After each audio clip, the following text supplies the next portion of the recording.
build this building. If you actually believe in a structured economy, then yes. But we don't believe in a structured economy because no matter what, a building's going to need to be built, a house is going to need to be built. No matter what, there's always going to be work, and therefore work is always going to be needed. So you just keep doing work. You don't have to actually have an economy. If everybody is doing work, then why do you need the economy? We've tried socialism in this country when it was first founded. The Pilgrims did. They were starving. And then they had a great ideal. When did socialists ever have a stronghold in here? It didn't. The Pilgrims tried socialism when they first settled. And what did we gain from the socialists, the Pilgrim socialists? I'm just saying they tried it, they starved, then they gave everybody an acre of land. And with that acre of land, they became very productive. And they gave everybody an acre of land. You know what that means? That is exactly what socialism is. They had the means of production. They had their own land. Because currently we don't have a system where everybody owns an acre of land. There is people that own huge acres of land, like the Queen Elizabeth. She owns whole countries. Well, I mean, the Queen's a pathetic creature, in my opinion. Well, exactly, but she supports our system. She's one of the strongholds of the system. Well, I mean, I don't really know a whole lot about the Queen of England. I live in America. But to answer on your question, there are rich landowners in this country who owns lots of land. But to answer on your question about socialism in America, there was some socialism. There wasn't really much. Well, FDR was a socialist. No, he was a democratic socialist. There is a key difference between socialism and democratic socialism. Democratic socialism is still capitalism. It's still about state power having it and blah blah blah. It doesn't actually have any. Under capitalism, I go out. But let's actually talk about FDR. I don't support him, but let's actually talk about that. From FDR, we actually gained a lot of labor rights, and people gained labor freedom. And even before that, when you want to talk about socialist movements, women's rights was a socialist movement in America. Think about the women, like Lucy Parsons was one of them. You had Mother Jones, she was a socialist. You had let me think of another good one, Emma Goldman. They were all socialists, and they were feminist socialists, and they gained women the right to work for the same amount of pay, and it was very beneficial for women. Another thing that was a socialist movement in America is safety in workplaces. Really? I mean, how was that work? In the old days, you had coal mines.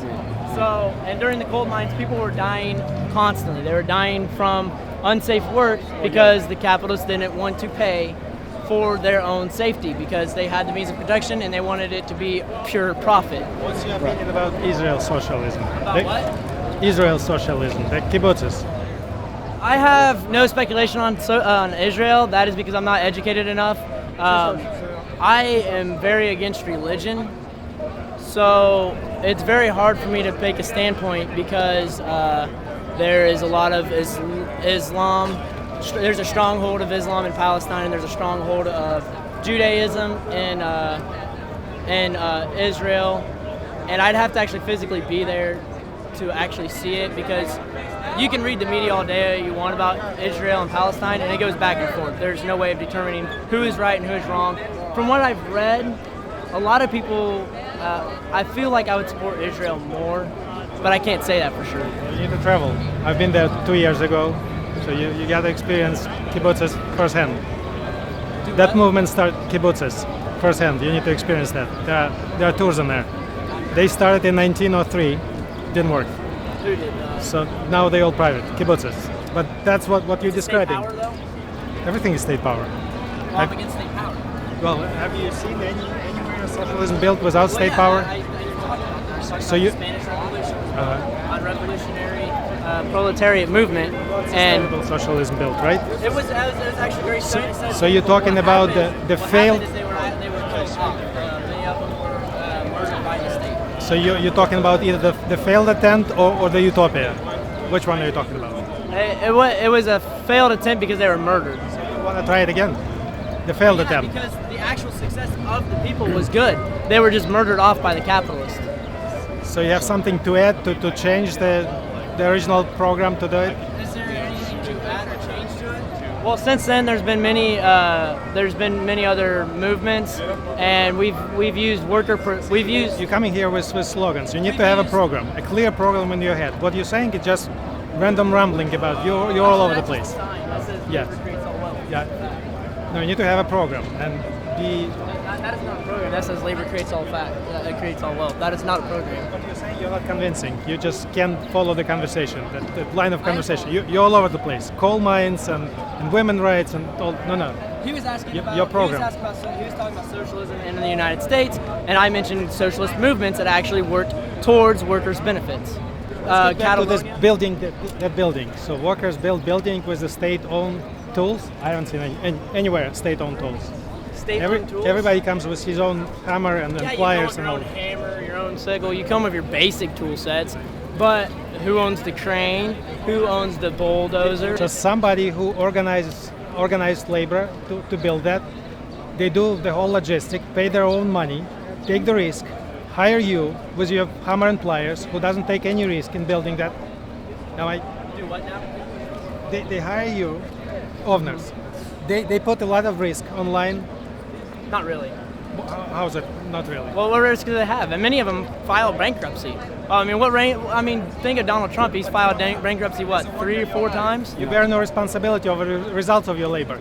You just get your everyday. No, absolutely not. How do workers themselves not? Only somebody who organizes. If I don't go over there and build a building, and if I fuck up, that someone's not going to come over and kick me off the fucking job? Getting your salaries. The owner doesn't get. They wouldn't kick me off the fucking job if I didn't do my job right. How am I not responsible for my work? If somebody dies because of something I did, how am I not responsible for that? No, you're not. How am I not responsible for that? Tell me. Yeah, there's many people that have been sued because they did something that wasn't right. Finish. And Can I say now? Yeah. You covered by insurance that the owner of a project paid. No, the business is covered by an insurance. Me individually, I'm not covered by insurance. No, not always. Not always. Disability insurance. No, personally not. If you get hurt on the job. Hurt on the job, but I pay for that. Do I not? No, you're not. Yes, I do. No. Yes, I do. I pay for my benefits. Yes, I do pay for my benefits. Are you telling me I don't pay for my own benefits? I pay what? Medical insurance is paid by your employer. Okay, I'm still doing the work for him, so therefore I am being paid. That is how literally my pay. If I'm doing the work, is that not my labor? This country. How long have I been working in this country? Yeah. Ever since I was maybe 14. So how many years? 15, 16, 17, 18, 19, 20, 21, 22, 9 years. Great, I'm working for 30 years. I have a little bit more of experience. Let's go to facts. But I have done manual labor. How long have you been working? Since I was 13, so about 40 years. 40 years. But what does that matter? What does that matter about intelligence, about workers' production? Plus, I gave you qualification. I build stuff like that. So I'm very qualified to talk about that. We're experienced. We're telling you how the project is getting funded. I understand how it's funded. How I've read into it. how the I know, insurance is paid. I actually have stocks in the business that works for there. So I have direct information on how they're paying for it. Listen what I'm saying. There's a lot of people out here that don't want to pay people for the work, right? And that's totally wrong. A man deserves a righteous pay. Let's keep this guy on track because he's just trying to throw him all over the place. He doesn't understand the basics of labor and employer contract. Sign your labor over to me so you can live. Is that voluntary? Is that a voluntary exchange? No, or is that for me trying to survive? I don't see too many. How is that not me trying to survive? In this great country of ours. You don't see too many. Oh. I see people flying signs saying we'll work for food all the time. Have you ever seen how many? First, let him admit that he doesn't understand the labor-employer contract. Half of every child in this country is on food assistance. Half But, every child. Excuse me. So do you know what? I just seen. Is it fun? I'll be heading off. Hey, who y'all? He out of his argument. Yeah, I mean, well, again, half of every child's on food is what she was saying. They're still not, you got the ribs sticking out. I haven't seen that. Maybe they're not getting steak every night. I don't get steak every night either. You know? It's almost impossible to starve in this country. Yeah. You know, even if you're poor, you can get something. It may not be the best Let's food. grab this guy and continue. Hey, communist!